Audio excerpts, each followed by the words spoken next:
গাছাটার কারণে এখানে পানি জমে আছে, আর নিচের মধ্যে ইট, কাঠ মাঠ এটা ওটা বোঝাই।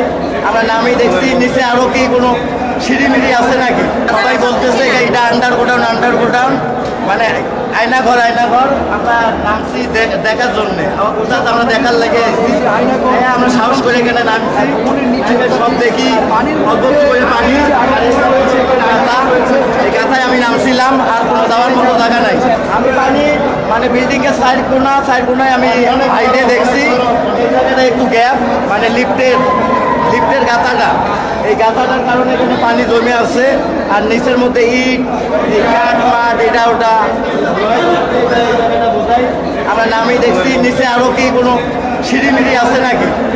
নিচে কোনো সিঁড়িমিড়ি নাই। আমরা অনেক চেক দিলাম, এখন পানিটা খুব ঠান্ডা দিয়ে উঠিয়েছি। এখানে সবাই বলতেছে এটা আয়নাঘর, আমরাও দেখতে আইছি।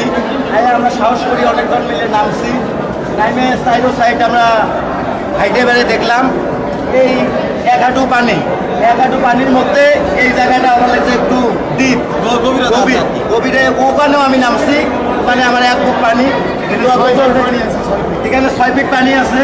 কাঠ বাঁশ লোহা লক্ষণ এখানে ভরা, আর অন্য কোনো সিঁড়িমিড়ি নাই নিচের মতো যাওয়ার মধ্যে। আমরা এই জিনিসটা চেক দেওয়ার জন্যই নামছি, নিচে যাওয়া যায় নাকি।